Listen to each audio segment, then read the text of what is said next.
And we are back with round 8 of the Greensboro Pokemon TCG Championship here. I am your host, Kirk Doopsnacks Dubé. To my left, John Calchexis Kettler. And, Kirk, how are you feeling right now, man? we have a great matchup coming up here. I'm very excited right now. I just did 15 push-ups. My blood's rushing right now. Drink about a gallon of water, and we're all good to go here going to the matchup. Boom. You played a full game of rugby right before this match, right? Okay. We got a good matchup here. Justin Kulas, Peter Kica. Ready to run it through. And Kica is kicking it with the spice right now because he's got not your typical Night March. He has a Night March with a 2-1 Lucario GX tech. Now, you go down the list of Lucario techs, you like, okay, 3 attacks. That's pretty cool. And in most Lucario variants, you can actually use all 3, theoretically. But it looks like the whole purpose of the tech line is so that Kica has that Aura Strike. So he's evolving, he's dealing a whole bunch of damage, and that's really about it. So it's there as additional support. It's a good secondary attacker, but that's all that we're really working with.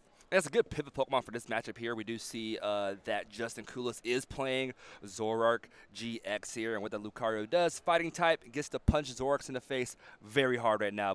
And on Kulas' turn, we did see a Bridget here, grabs Zorua, Ditto Prism, and another Zorua, and passes on to Kica, Battle Compressor, Joltik, going to the bin. Yeah, that's right, and you don't really see anything too out of the ordinary with Kulas' list. It's a pretty straightforward Zoroark Garbodor list. We've got Garbodor hitting for decent amount of damage. We have Zoroark. I mean, like, I don't see a whole lot of spice in terms of that sense. I mean, there's one copy of Wobbuffet, but this is not the first list we've seen before that has that single copy. And we also have one copy of the Breakthrough Zoroark with its stand-in ability, Mind Jack, dealing a whole bunch of damage for a bunch of basics or a bunch of Pokemon in play on the bench. So it's not quite as spicy as some of the Zoroark lists we've seen, but it's balanced. It's good. One thing to note there on Kulas' list, a little bit different than who we saw when we saw Noah Bojack play at Toronto last weekend, where Noah played a 2 Trash Lanch and 1 of the Garbotoxin. And on the flip side, Kulas is playing 2 Garbotoxin and 1 Trash Lanch. So something to keep in mind here. After Kica had that Juniper dropping a lot of cards to the discard pile after compressing 2 Lampent and a Joltik. Ultra Ball here, Ultra Ball away, a Pumpkaboo, and another Ultra Ball. Yeah, and you know, I've been theorizing the purpose behind that 2-1 Lucario GX line, and I think I'm finally being able to piece it all together here because, okay, people are preparing for Night March. They're thinking about Night March even if it wasn't really that popular today, right? So they're all packing Karen. A lot of them are packing Karen. I mean, obviously, it looks like this list actually is not packing Karen, so there isn't a hard. Let's see, there is a hard counter, not Karen, but Oricorio with its supernatural dance, being able to put lots of damage counters in places. But Pika can just rely on that 2-1 Lucario to get him to the finish line. All right, here we do see a Marshadow let loose here. Both players shuffle their hands to the deck to draw 4 cards here. Big stunt on Justin's field right now. Had a pretty good hand size after that Bridget here. Oh, there's that Riolu. Oh, Justin reacted extremely quick after seeing that Riolu to the board there. Ultra Ball coming down and Riolu. Yeah, and I think Justin looking at his discard pile right now, he's like, okay, were there any hints? Was there anything to clue me into that Riolu? Riolu sneaking in there hard here. Marshadow using it's what's the ability called? Shadow Hunt. Shadow Hunt there. Gonna attack with Night March on the discard pile. Gonna copy any attack with base Pokemon on the discard pile. As long as you have the energy requirements, of course. Correct. And then we've got our boy Ditto coming up. Ditto can grow up to be any stage 1 that it wants to be, and it's really contemplating being a Garbodor in a little bit with the number of items that are in Kika's discard pile is a good revenge knockout. But it would also be nice to save in case that Lucario GX becomes relevant, although Kika's line of play that he can pull here can be very traditional for a Night March deck, where you can still play as you normally would for Night March. It's just you pull out the Lucario at the very end. Absolutely there. We do see Pokemon communication there. Put it back to Garbotoxin, you know, the Bling Bling one, a secret rare one from Plasma Freeze, back into the deck. Grabbing a Shaman EX here. Going to be eyeing down a setup play here. Drop Skyfield down, going to extend his bench to 8 Pokemon and set up for an additional 4 cards. Yeah, and there's a whole lot of options there. A couple Chorus right next to each other. Question is, will he play the regular art or the full art one? Will he play the money one or the popper one? Let's see here. Bling Bling Ultra Ball coming down here. I see the Klefki getting discarded. Did not see what the other card was. And let's see what he gets off his search here. Hyper Rare Sork GX. Yep, and no psychic attackers necessary right now. He's just going for the beatdown right now, trying to get that clean 150. If he can pull all the pieces here, hitting the Pokemon isn't going to be that much of a problem. What might be a little bit harder is actually hitting that choice band to get up from 120 to 150. Yeah, so I can see the option here: 2 to 3 more Pokemon, or 2 with the choice band to take this KO here on this Mars Shadow. With Skyfield being able to give it an extra boost there. We do see what Oricorio, that might be a Trubbish. That's 2. I don't see a choice band though. Yeah, and if I were Justin, I would absolutely hate to have to bench down that Oricorio unless absolutely necessary, because you leave your opponent guessing what your Night March counter is. Okay, he has another Pokemon there. I can't tell. Is that so Trubbish? That's a Trubbish. So he's got 100. He just needs a little bit more, and this is a really bad Pokemon to miss a knockout on. He does have 3 Pokemon in hand. Looks like he has a Trubbish, Oricorio, and he has a Tapu Lele as well. That's not Oricorio. That's Garbodor there. So he's still going to be just shy of taking this KO here. I don't see the choice band. I don't see 2 additional Pokemon to put down. Does he have an Ultra Ball? I can't really make it out. I mean, like you were saying earlier. Stretcher. Okay. Yeah, so there's one piece to the puzzle. He's got he's just about there. And I think that if he's going to commit to this rescue stretcher play, then it has to be for the purpose of a knockout. Yeah, it just has to be. Absolutely there. And that means he's going to be playing this Lele as well, unless he's a choice band, just to grab a supporter and get that extra damage. Yeah, so we're up to 120, and he could get up to 140. And it looks like you mentioned he had an Oricorio floating around in his hand, right? I thought it was the Oricorio. It actually was the Trash Lance Garbodor. Okay, so he's just a little shy at this point. Oh, he has the knockout now. He has 6 on bench plus the active is 7. That's going to put him at 140 for the. Oh no, it's 150. You're right. Yeah, he does need additional Pokemon there. Yeah, and he's already played his supporter card for the turn, so. This setup right here for the Tapu Lele Wonder Tag, that's going to get him what he needs for the next turn, but he can't really just, I mean, he's basically just stuck with what he has right now, so that's a little rough having to be 10 short like that. And he knows to get hit right back for that weakness. But you know what? As long as there are Night Marchers in the discard pile, it might not hurt too much, because he can just bring up Oricorio, Supernatural Dance, and knock out 2 Pokemon for 3 prizes. All right, here. So and this is another thing I noticed here. I mean, we have repeated searching of the discard pile by Justin. I think that's his body language almost cueing in to Kica, hey, I've got Oricorio coming. Yeah. Otherwise, you wouldn't need to look so many times like that. We do see here Peter Iron doing his own discard pile, probably doing those counts as well with Night Marchers. We do see a Dowsing Machine, a Team Mail, Floatstone. Can't tell what the other cards are there. Traders can look at the top 4 cards of your deck and grab any trainer card not named Traders Mail from there, opting for the choice band. So it looks like Mr. Kica, he's already hitting for a decent amount of damage. It looks like that should be comfortably a knockout. And hitting the choice band's a really big deal here because he's, regardless of what he knows or doesn't know, he's going into this blind. He doesn't know what the counter is. So by being able to access a knockout through choice band, as opposed to just more Night Marchers, that's hedging his bets on both fronts. It's good against Karen because he isn't committing as much. It's good against Oricorio because he isn't dumping as much in the discard. Good points there too. And it looks like from the die indicator from our judge, there's only 5 Night Marchers in the discard pile. Currently at 100 damage there. Choice been going to bring him up to 130. He times that by 2, 260, which means 2 prizes for Peter Kica dropping to 3. Or in layman's terms, a bunch. Okay, with the Tapu Lele coming up and the Floatstone sitting in Justin's hand, he's got that option. He's sitting on it, but I would like to see if he's going to commit to the Oricorio now or just go for a clean knockout. There are other things that he could do, granted. I mean, we've got just knockout for a little while and then catch Kica on the tail end with all of the spreading of the Supernatural Dance. And I'm looking to see if there is a counter catcher at all in Kulas' list to allow for any spicy plays. I don't see one. The spicy play he could do right now, which I think he's eyeing down. So he had Trashland's Garbodor in hand and didn't evolve it. So I'm assuming he's obviously going for that Garbodor play, right? He Mm-hmm. also has red card in the deck too to disrupt Kica as well. So Garbotoxin, KO with the Supernatural Dance and a red card would be insane from Justin. It would be money, without a doubt. I mean, never mind the fact that Justin's deck is probably very much money, literally, but okay, and good call by the judge there. Ditto Prism Star does go to the lost zone when it's knocked out. So just as a little FYI too, so you don't get the discard pile confused with the lost zone. It goes right above your discard pile. So we've got that bench filling up. Oh, and we got Wabaf. Oh, and yeah, he's committing to the full bench right now. Here we go. Going to be setting up for 2. Can we get to the...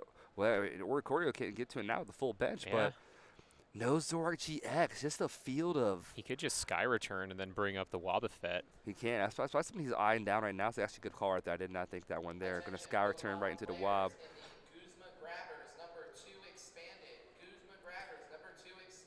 And let's see, with Field Blower coming down, Took out the Float Stone on the yeah, Mars Shadow. starves Kica of a couple options, so he doesn't have his blank retreater to bring up anymore.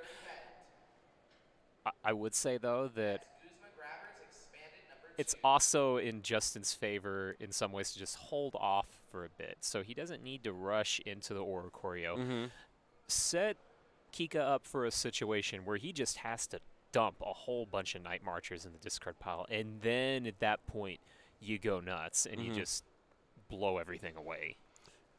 Kica right now deciding which Pokemon he wants to promote to active there. Opts to do the Joltik to the active spot. We do see another Trainer's Mail here. See T-Mail, Ultra Ball, a Rangaroo, and a Shaman there. Going to be grabbing that Ultra Ball out of the Trainer's Mail's top 4 search.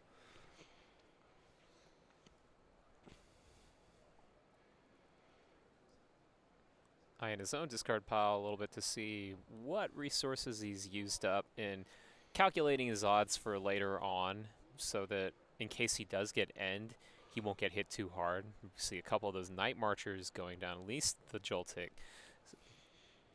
Ouch. Right. Yeah, the Rescue Stretcher going down, that hurts. But let's see what it pays off for. So he was eyeing down a Psychic-type Pokemon there. It might be a Let Loose right now. Oh, he already played the one Let Loose, so could be another Pumpkaboo coming down. Yep, Pumpkaboo, okay.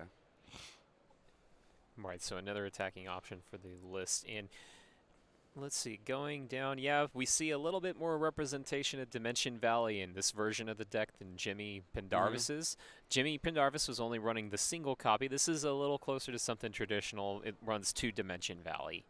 And with that N coming down, we've got a little bit of disruption going the other way. So Kica's like, you know what? I'm not really that worried about N. I'm going to go ahead and N you back so that later on I won't get in. So it's Inception. Absolutely there. So do you see an N here? Kulas going to draw 4. Kica going to draw 3. And let's see how this pays off here for both players. Yeah, well, he's got the knockout, but how much follow-up does he have? That's what I would be concerned about if I was in his shoes right now. And I do see it was like a Guzma there. I didn't see any energy though. That's the big thing. Is that maybe a dowsing machine. So something that can be follow-up as long as there's energy. So Kica's scoring that knockout and essentially putting Justin on a clock to either address the fact that he has Lele active or just get hit and then lose his only GX attacker, assuming that Kica can just go ahead and Guzma for the game. But nope, we've got that counter N to the N, Inception on Inception. But the great thing about the Sky Return play here is that not only will Justin get a knockout, but he'll also have that as additional draw power for the next turn, assuming he doesn't get end again. Yeah, and that's one of the scary things here too is that, you know, the more 2 prize you have in your bench, and I guess with Lele already on the bench there, it doesn't really matter if you bench the Shaman back. We do see a Zoroark GX coming down here, but we're probably going to be seeing a Sky Return on this Joltik to come back to hand for the KO, bringing Justin down to 3 prizes. In benching the Shaman, I'm interested to see what Justin's actually digging for here. I think he might be looking for one of the Garbotoxin Garboders to shut off the abilities, yeah. Shut off abilities right now. I mean, you're taking away the only attacker on Kica's side. No Dimension Valley. The only attacker relevant, really, I mean, is the Pumpkaboo. I guess you have Riolo as well, but just a lot that Kica would need to return for the game. Yeah, and he's sitting on that. Speaking of money, we've got that Plasma Freeze reprint of Garbodor with its Garbotoxin.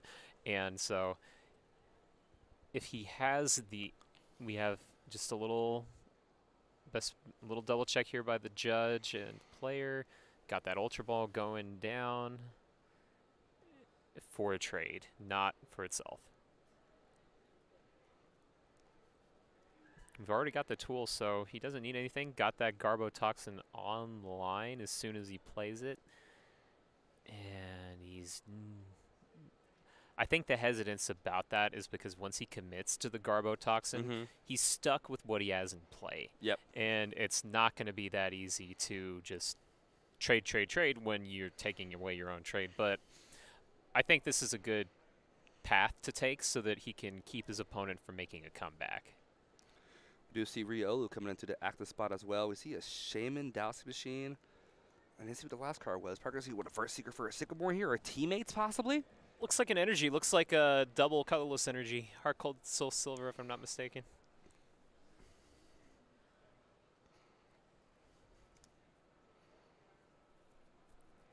Do see a Juniper here.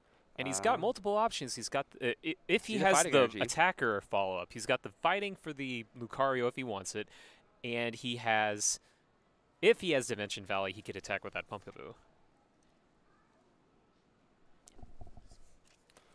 Perfect there. So we do see another Pumpkaboo coming down as well. Orangaroo coming to the party. Yeah, but he's got to remember. I feel like he's thinning his hand down to use Instruct, but he needs to remember that he can't use Instruct. Now, maybe I'm just one step behind, and he's like, John, I know that. Don't worry about it. Well, he has Field Blower in hand. We do see the Field Blower. Yeah. We do see the Field Blower in hand. I think he's just trying to get himself down, like you said, to as many low cards as possible, so that he can use Instruct to get that last retreat card for him there, which is how many Floatstones does he have in his list? No Floatstone, but he has one Floatstone, one Escape and Rope. He's sitting on it, so it's right there. Oh, but he's opting for the Lucario GX here. Or does Jab take the KO as well? You know, I think he's just playing defensive. Oh, it's Detect. That's Detect. Correct. So he's using Detect and protecting himself with the head. So pretty interesting defensive play there to keep himself from being knocked out. It also works just as long as Kulas isn't able to respond immediately with a knockout that doesn't put him in a vulnerable position. And we're still in the blind spot here where Kica doesn't know what counter Kulas has, or if he has any. Well, yeah, so there's only 7 Night Marchers in discard piles. So Oricorio won't get too much out of it right now. It's only going to take 1 KO. Kika's doing a really good job of, not going excessive with how many Night Marchers are going to the discard pile. Right. And one thing I like here is a little bit of the dichotomy, the divide between what's in Kika's hand and how Kica is playing his turns, where that was a defensive play, no question, to use Detect. But Kica is sitting on all the cards that he would need to break this Garbotoxin. So what that tells me is he's just wanting to wait one more card to stabilize and then just win from there. And that's actually maybe all that he needs, because that Shaman on the bench is just saying, knock me out. For sure. I think that he's for sure wait for all the pieces there. He's just doing a quick check of how many attackers are in the discard pile. Kica has down 10 on his side here, though. Identifier we have to judge is 7. So 10 actually might be making a little bit of a difference maker here. Being able to take out one Pokemon and set up like a Pumpkaboo for the Supernatural Dance for later on, if the Oricorio survives. And with Justin here, he does play a Rest Stretcher and a Super Rod, so you can get the repeat usage out of Oricorio as well. Right, so we've got the beatdown loaded up with our hyper rare Zoroark GX, and I feel like Justin's a little psychic here because that is a perfectly timed end with Kica sitting on all the tools he would need to break that ability lock, that's pretty awesome. It's a good call there. Here we got the DCE on the Zoroark GX on here. Going to be end down to 3 cards, but you know, only one of them has trade to get their hand back to a decent size. Yeah, although Justin could hit an awkward card he can't trade. combination. Sorry about that. Garbage Toxin is in fact, so no trade. Well, so. I mean, you're not wrong. Like, he could have that as an option eventually, just not now. Yeah.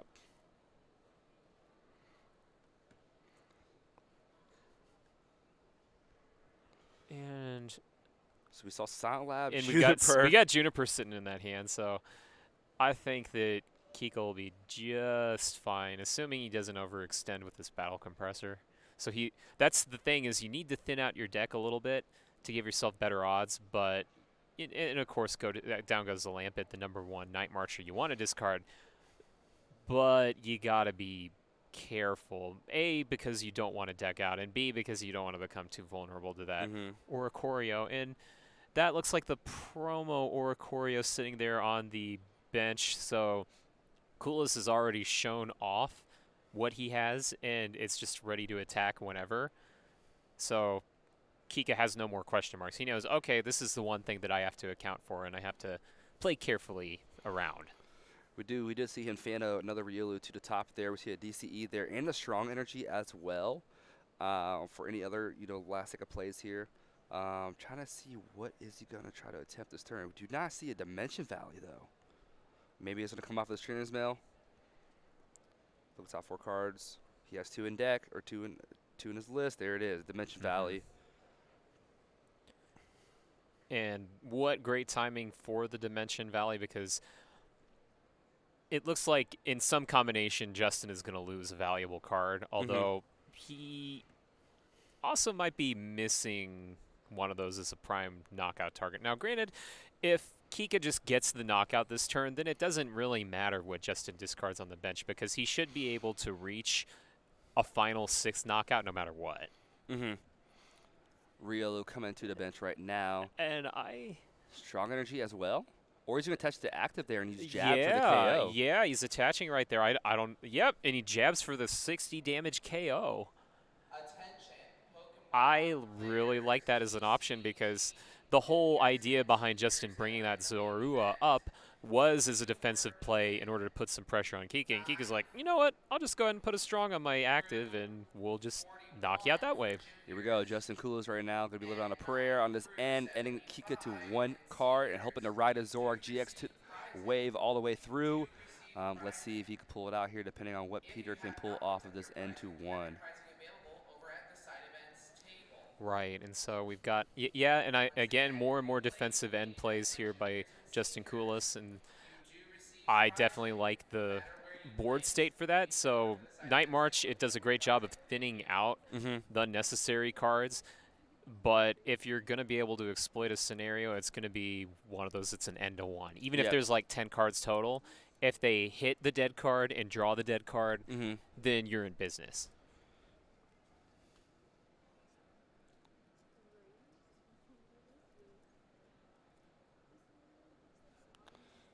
All right, here the players just cut their decks right now. Justin's about to draw 3 cards.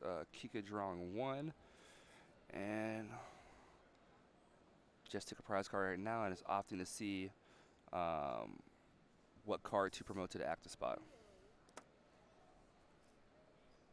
Oh, and he's sitting on the teammates. Oh my wow, goodness! what an end to 1. That's gonna be it's just D Valley DCE right there.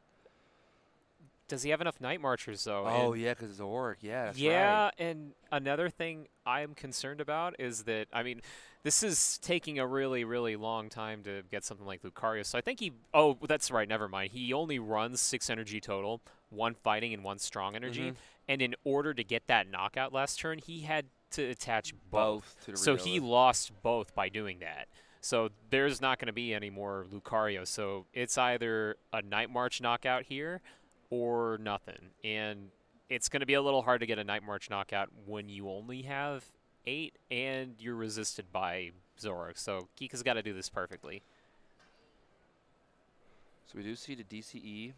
It's one of the cards as well. And we see, what's the other one there? I couldn't tell.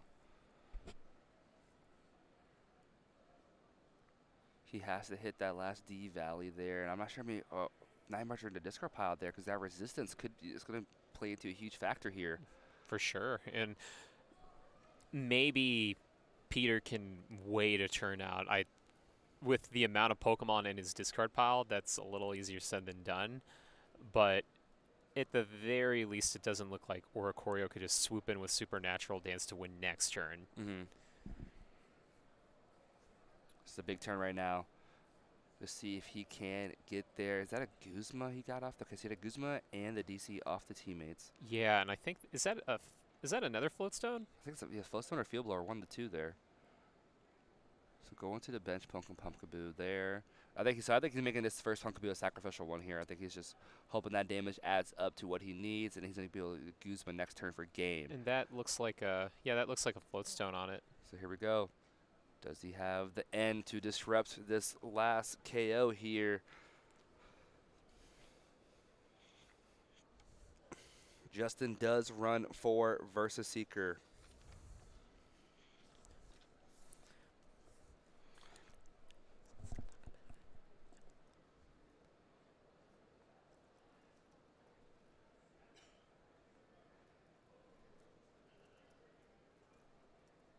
Let's see what we've got going on. We've got that dowsing machine, so perfect timing.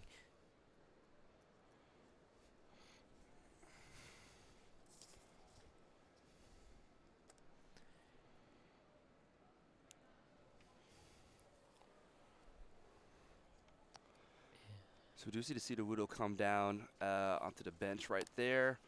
And let's see what else he has going on here. We don't see the end just yet. We don't see the end just yet on this play right here, but Kica right now. Wait, maybe there was the end play?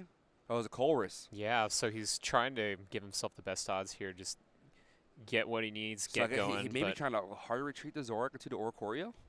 Could be. I mean, we know there are 8 Night Marchers, and then with other Pokemon, so we've got the Oricorio coming. And yep, there it is. Yep, we've Oricorio. got the knockout, and so Justin takes game 1. That was really close. I felt like it was played well by both sides. Yeah. There was a lot of premature accounting for the Oricorio, which was great, even without knowing what it was. And, I mean, maybe Kica did know, but I'm assuming that he didn't because I don't really think that these players are aware of each other's lists, their builds. So with all that said, it was a good accounting of everything. It's just it wasn't enough at the very end. Yeah, Kulas able to set himself perfectly there for the late game. Those last 2 ends really set Kika's far behind, forced him to do a turn of teammates to set himself for the next turn.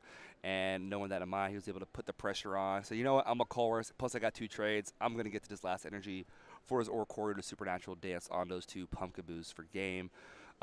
Great plays. Great plays of both players. Oh, yeah, for sure. Looking forward to seeing what happens with the next one. I want to see this Lucario come to light here in this game. I would like to see that. I will say at least we got the Riolo do a little jab action on the little baby fox, but we'll see what happens here for sure. Players setting up right now. Yep, and it looks like we're about to get back to the action. Kica got the active Pokemon set. Prizes coming down. We're going to have a game 2. Well, if Kulas is the president active Pokemon, looks like he has a Sudowoodo there. Oh, he's a bunch of base Pokemon. Oh, gosh. The party's here. Yeah. He's end proof right now, at least as far as that goes. Unless he draws 6 bad cards. In which case, you know what? Nobody's really end proof. And here we go. Right into the action here. Peter starting off with Marshadow GX active. Trainer's Mail off the top. Gonna look for 4 cards.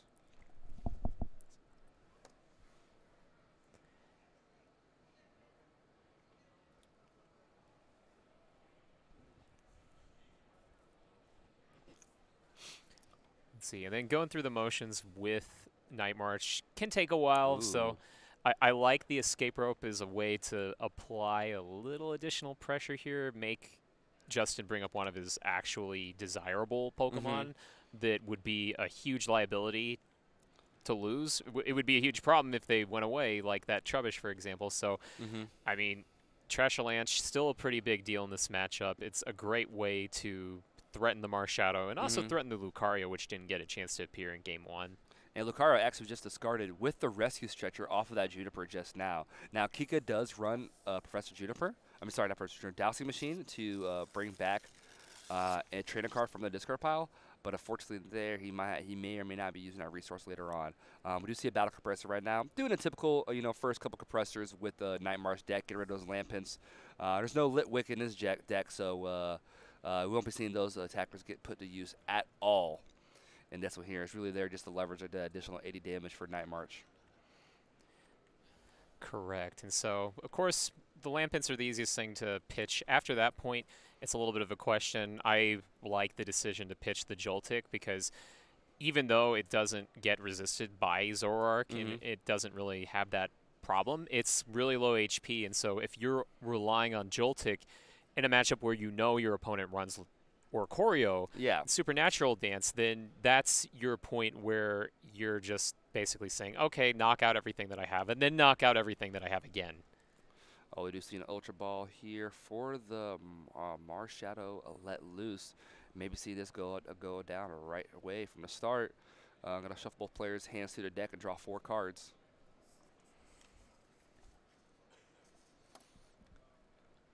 Oh, and a Silent Lab. Oh, he won't play Silent Lab because he can't Marshadow then, but it looks like he just opted to hold both cards. Yep, and we got our judge right on the money here with that Night March counter. Although it could get a little confusing because... Oh, just a pass. It was just a pass from Justin. Oh, man. Just a draw pass. Oh, man.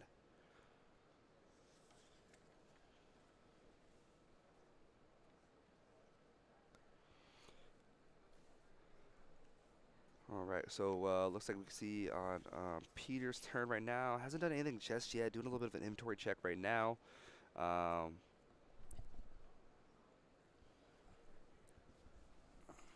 Let's see, and he's still kind of going through the motions, trying to make this work in the best way possible. I mean, there's not really a doubt that he's going to be able to get a knockout here. All right, so still, he did retreat into the retreat into the Joltik. Gonna take the first KO here with Night March on this Zorua as well. Or sorry, take the next KO, I should say here. He already KO'd that Trubbish. That's right, and you've got the... And I like this. I like bringing up the non-GX Pokemon to force the knockout, but it seems like he's flirting with the decision to go ahead and just go with straight trade. It can also work out a little bit of additional consistency, and I don't really feel comfortable with that. Like, I can live with it. I can live with that decision, but it's not like I mean, if there's a response knockout here, which there probably is, then it's not that good for Justin. Yeah, no, Marshadow GX Park can take an easy KO here if Peter can find the double colorless energy here. Do see a Dask Machine right now. Going to drop the Pumpkaboo and a Joltik. Bring it back to Rescue Stretcher, and Rescue Stretcher is going to bring back maybe the Shaman? Right. Oh, okay. Lucario. And there's Lucario. So Lucario's coming back. She's going to do a full 3 sweep here. Remember, Rescue Stretcher has 2 effects. You can put a Pokemon from your discard pile directly into your hand or shuffle 3 back into your deck. Yep, and there they go. There's that Lucario waiting to be a threat later on.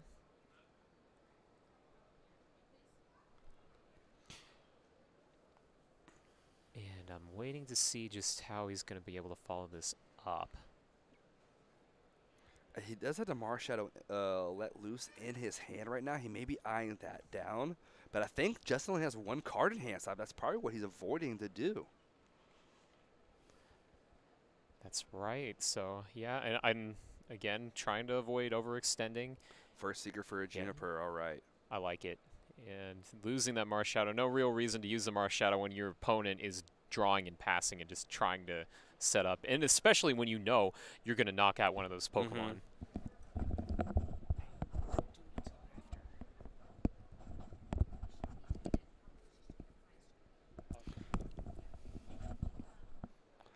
So after the Juniper here, we do see, oh, there looks like there might be a little bit of halt in the action right now. Yeah, looks like it. See if we can get a little bit of a word from the judge's side there on what exactly is happening right now.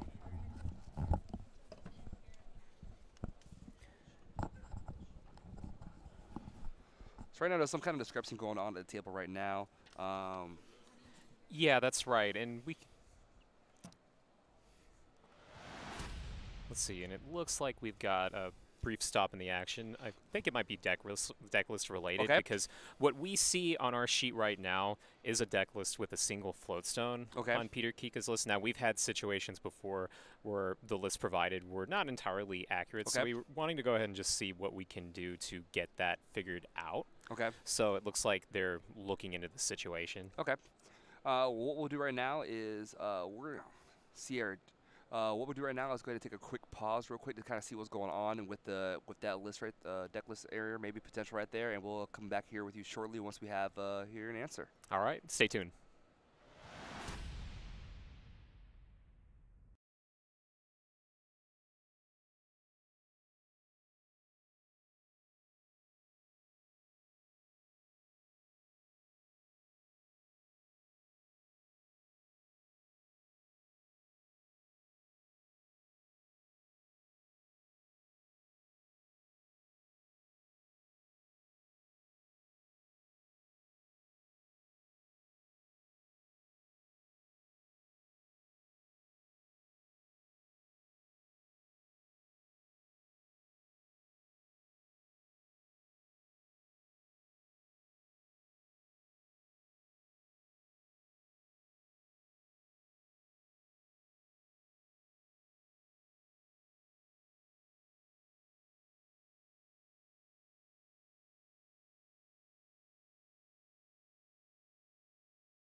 All right, we're back to the action. Looks like after the mid-round check, seems like everything checks out and seems like it's okay. Yep, so we're all good to go there. It's a mid-round deck check, and we'll go right back to the action here in Game 2 of round number 8.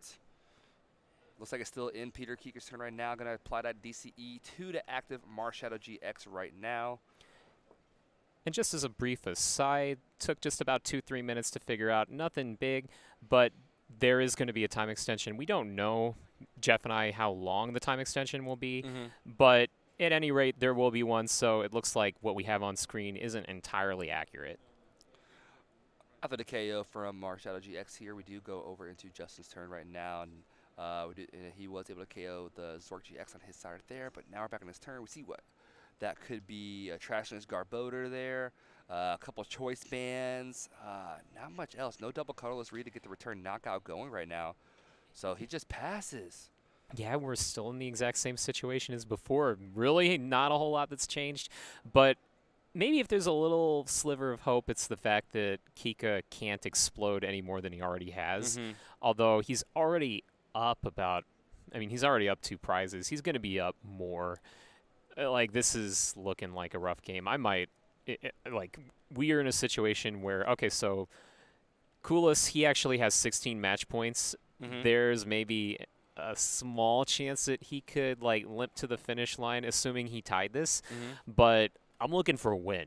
Yep. I really need a win if I want to make day 2, and especially to win the tournament. So with time the way that it is, maybe about 15, 16 minutes total with whatever time extension there might be. So there's our concession, and looks like we've got just enough time for them to shuffle up, play, and then deal out a good game 3. Yeah, very anemic draw from Justin. Unfortunately, game 2 there wasn't able to get anything going there. However, trying to get there, he wanted to wait to see the Troubles get promoted because he did have Garboter in hand, but no energy, nothing really to kind of get the return knockout, and Peter was able to take that one fairly convincingly. Right. Yeah, and so if anything's going to change, I feel like it's the same situation for Justin as it was for Peter, where it seems I feel like both players are playing this matchup fantastically. Oh, yes. Where we have pressure being applied at just the right points. We have disruption coming in when it needs to. Maybe one thing that could help and this is more of a luck of the draw thing, not really like a super skill intensive thing, but hitting that red card earlier Yep. can make a difference. Yep. Now, I mean, there's always the probability that that could result in actually opening up Kica's hand and giving him a better hand, but if you deprive your opponent of as much turn 1 as possible, then that's golden for you when you're Zoroark. Absolutely there. We do see our players setting up right now. Yeah. About to get this game started now. Going to game 3 right now, and we're finally at that point in the rounds where players we're not seeing any type of misplays at all, any type of like anything out of the norm as well. We've seen a lot of great matches today, but these players are taking it over the top right now. Both playing very effective. Both know their decks really well, and we got about 11 minutes here for game 3. So yeah, maybe a little bit more because there's probably a time extension. Extension. And here we go, transitioning over, and we are in Justin's turn. Unfortunately there, he does have a Lele start, which Night March is very happy to see. Yep, free 2 prizes. Free 2 prizes Look here. in for that, yeah. More than likely, too, something that could happen turn 1 if he wanted to. But we see a Battle Compressor coming down here, getting rid of 2. And let's see if something good comes off of this Battle Compressor, something that Justin can be a seeker for to set up his board. He does play 1 Bridget. And you know what? Let's see if we can get a quick check on whether there was a time extension from our casting producer. See if there was a time extension. Do we happen to know how long that time extension was? Okay, already on screen. So okay. That's right. So it's already adjusted. So it looks like this is the time we're working with. And even then, it should still be enough to manage out and squeak out a game 3. For Kica, though, I think he's really feeling the need to get this even more than Justin because he's at 1 match point off. So if he ties this series, then it's going to be a win and in, but it's not really going to be that win and in that you would like. Yeah. Where Justin has, if he was forced into 2 draws, he's still got that little tiny chance to make day 2. Absolutely there. Lele here, further Bridget here. We did see on the compressor that he did opt to do 2 propagation eggs and a Colress. So he's eyeing a big play for next turn, a big draw play there. But on this Bridget here, we see Ditto, Prism, Sudowoodo, and Zorua. Yeah, it looks like it. And the Ditto's a good Swiss Army knife option so that it can be whatever it wants. It can be a Garbodor, it can be a Zoroark, and that way you are threatening something, and your opponent isn't entirely sure what it will be. You can make pretty good educated guesses, but your opponent never always knows what you're going to draw into, what you're going to top deck. So by having that there, okay, suddenly Justin can change gears from having a Trash Lancer to a trade. So it could be one or the other. He could be baiting one or the other. He could make it seem like he's going to evolve, say, a Zoroark, and then just go straight into Trash Lancer. Absolutely there. We do see a Flowstone here coming to the Lele, promoting Sudowoodo to the active spot here. Could see another escape rope play from Peter Kica. And we move on to his turn here right off the bat. Trainer's Mail, going to look at the top 4 cards. Sees Guzma, sees T-Mail, sees Dowsing Machine. So he needs to shuffle before he does anything else, though. However, unless he's that's going right. to search card. Yep, okay. and that's just what he's looking to do. So saving a little bit of time here, especially with how little they have left. And there's that Shaman. Ultra Ball pitched away. Well, looks to be Lampent and a Pumpkaboo, 2 Night Marchers so far in the discard pile. Okay, and still sitting on that Dowsing. Another T-Mail. Choice Band, Ultra Ball, and that's it for items there. It doesn't look like there's a Battle Compressor in those 4 cards. Yep, he's just going for the other Ultra Ball to thin. All right, here he is going to auto shuffle this time. So not going to use that Ultra Ball right away. Maybe looking to get a Shaman here shortly, who we'll see here. 7:40 left on the clock. Yeah, and the concerning thing about being a Night March player when you are in Game 3 and your clock is running very low is you have to maybe accelerate the way that you normally would, where these turns, they can last about 5 minutes with all the actions that you're doing.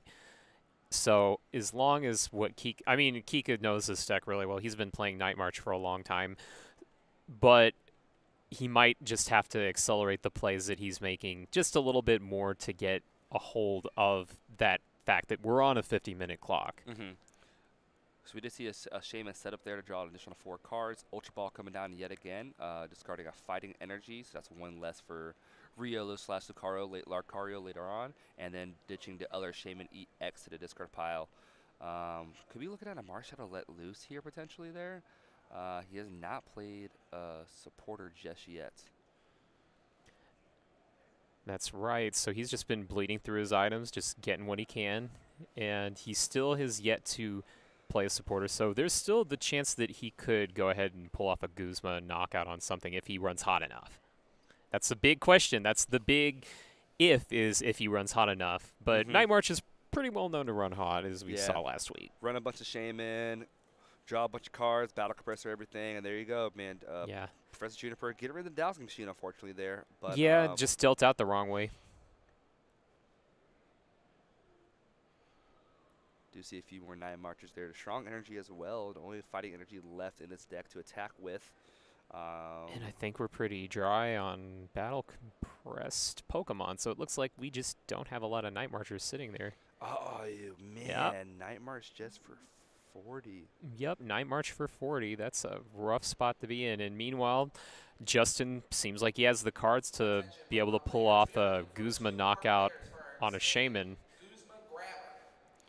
Here we go. First Shaman coming down here. Gonna be able to draw. And he's nervous about it, I can tell, because the moment that goes down, it's there. It's there, and it's potentially free prizes. Ooh, he just drew in a 3 other Pokemon there. He does have an N, however, so that's fortunate. Yeah. But won't be doing a Guzma play here. As a friendly reminder, we will be closing side events at 7:30. That is 29 minutes from now. At 7:30, we will be closing signups for. So still Sudowoodo in the active spot, limiting Peter Kica's bench right now. Justin is in his second turn, so he will be able to evolve those basic Pokemon into either Zoroarks or Garbodors, whatever he feels necessary, coming into his turn. And right now, going to shuffle both players' hands to their deck. Going to drop a fresh 6 cards, as no prizes have been taken. And it looks like we see a Skyfield in his hand, a Mr. Mime. Don't see any Zoroarks, though, unfortunately, there.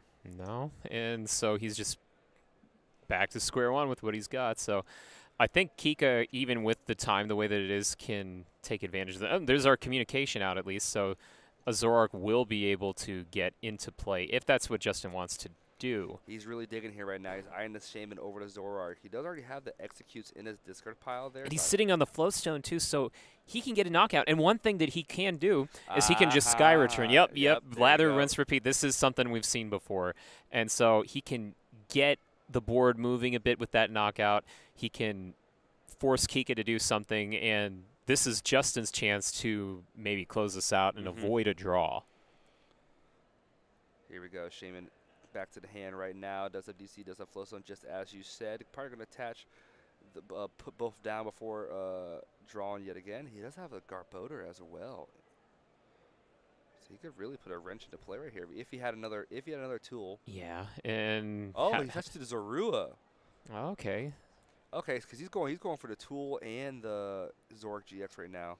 So he's just trying to get the whole lock going on here.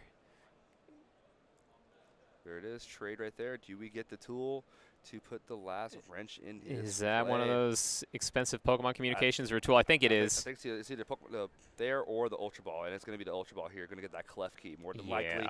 Yeah, so we're going to go ahead and get our tool. But again, we're in the same spot as earlier. It is just really down to the wire now. I would like to see this game finish, but the fact that we're about 3 minutes away and nobody's drawn a prize, that's a bit concerning. It's going to be very tough for this game to end, that's for sure, especially since Justin, outside of the Shaman, has to take 4 additional prizes as well, single prize attackers as well, which can go a long way. If he's able to get those at least 3 KOs in before time runs out, it could be possible in the +3 turns.